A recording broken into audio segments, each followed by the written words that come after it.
So the one diet that has actually proved to be the best fighter for any polyp formation and minimizing colon cancer risk is the Mediterranean diet.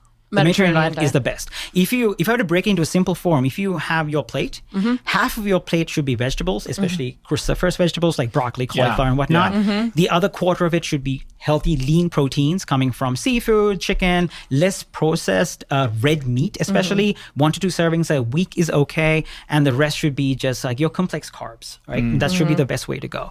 Yeah. Because what happens is that like with the Mediterranean diet, like you're increasing anti-inflammatory and anti-cancerous properties. So that's why that helps a huge role with it. What's wrong with the Western diet, right? That's like the traditional American diet, especially if you go to Burger King and whatnot. Like, it depends on social economic status. Drive-through King over here, my friend. Exactly. Being brought to you by McDonald's and Dunkin'. Yeah, exactly. Exactly right. Listen, no, go ahead. I'll let you. Yeah, no, for sure. Like, if you look at like a burger, like, you see like it's not fully satiating, even though it has like 800 to 1,000 calories packed into it, right? What do you mean satiate? Like in terms of satiation, like feeling full. Like you're feeling full. Like you can have like a Big Mac that's almost like 1,500 calories. What is wrong with, besides the packaging of McDonald's and the fries? Like, is there anything bad about the meat? Because I looked about the Yes, okay. absolutely. What is it about the meat? So we're not sponsored by McDonald's. I can clearly tell that. Absolutely. I mean, I love a double burger from McDonald's, the double quarter pounder, and I'll take the bread off or whatever, honestly, and I'll put it in like bulgur and quinoa, a little hot sauce or whatever. Oh yes. But there's something about the McDonald's taste, and I know I'm sort of tricking myself. I understand, but what is it about that meat that's not good? So it's not just the meat. It's like what are the ingredients that are used to cook the meat and what goes into the meat. Because red meat itself, if you're eating on a regular basis, that increases gut inflammation and that can put you at risk of forming polyps. Gotcha. Now, the main thing is like the fats. Like, okay, what kind of ultra processed fats are they using? What kind of unhealthy oils are they using? That's a key thing. I know seed oils are a big thing in the market right now, but to be honest with you, if you look at the evidence, like it's equal. Like honestly, it's not just seed oils have a bad rap. It's just like some people like to just influence in such a way.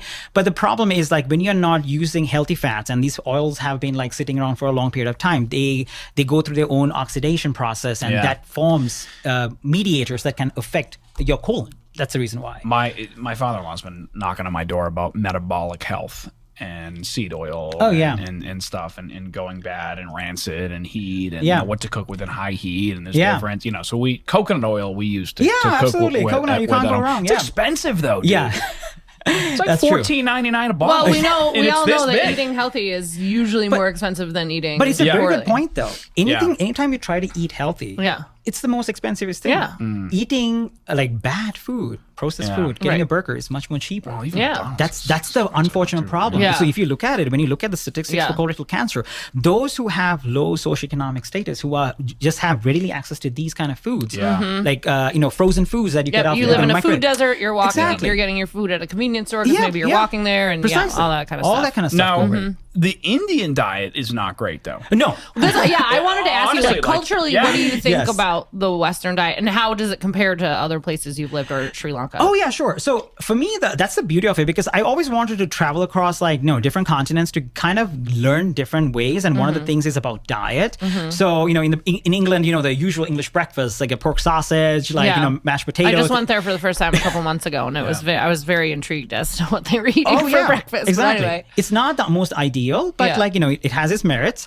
So the Indian diet also, again, it looks at like what you're eating, right? So the one pro factor is that it's, especially when you focus on the northern part of India, if you're vegetarian, it's very good, because essentially most of that is coming from seeds, legumes, and vegetables and whatnot.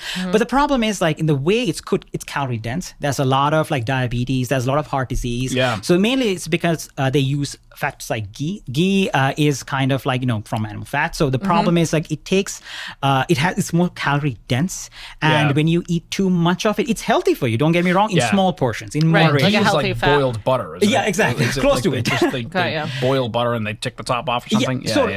Very similar to it. So, but the thing is like when you eat in larger amounts, and it's very carb dense. The problem in India is that the protein is mostly obtained from vegetables, vegetable based protein. So it's not that much protein content. It's mostly carb driven. So that's why diabetes and heart disease, what we call the trifecta, the metabolic syndrome, your cholesterol, your hypertension, your diabetes, runs like florid there because of that being the ultimate driving factor. Is there an obesity problem in India like there is in the US? So yeah, especially like I just don't think, again, perception is reality, I suppose. Like I just think of Americans being fat and especially traveling abroad. Like you go to other countries and it's obvious. You can just look at people walking down the street. But anyway, sorry, I see Indian people, with like little pot bellies. Oh yes.